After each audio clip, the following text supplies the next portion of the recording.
going on, you guys? Welcome back to another Lady Savage video, and we're going to be going over my top 3 exercises for our core. I didn't say abs because I like to focus more on people working their core than trying to get that six-pack abs. All of it's important, but I really like to emphasize the core inside and how important that is in a lot of movements.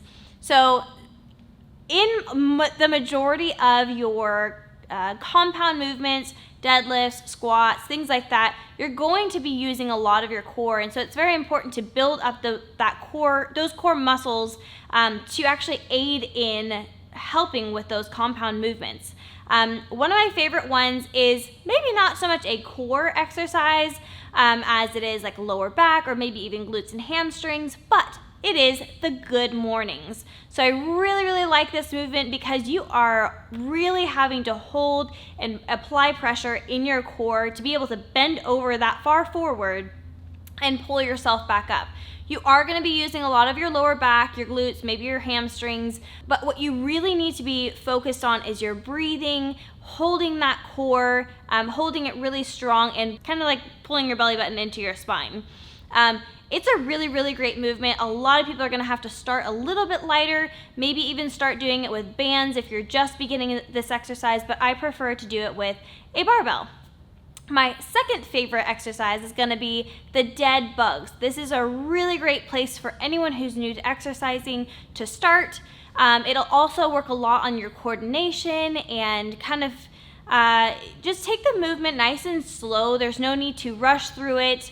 But you're really working on that coordination, doing opposite leg, opposite arm, bringing those back up, getting a nice tight squeeze in your core, pulling your belly button again back into your spine. And this is actually a really good movement to even focus on your pelvic floor. A lot of people don't focus on their pelvic floor enough, but this is a really great place or exercise to use that in.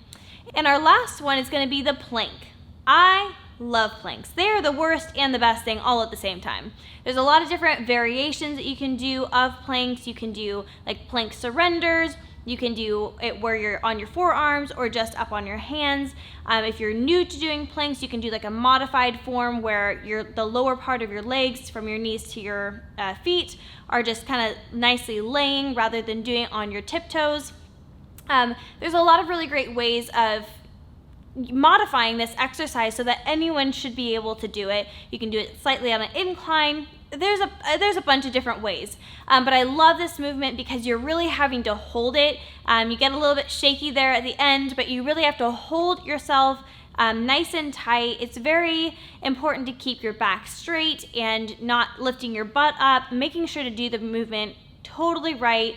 And if you can't do the movement right from the beginning, then I suggest modifying it. But I absolutely love this movement because you're having to hold your core for however many seconds or minutes that you are holding this exercise. So that nice tight grab on your core is going to be so good for when you need to really tighten your core to do that deadlift or tighten your core to do those squats.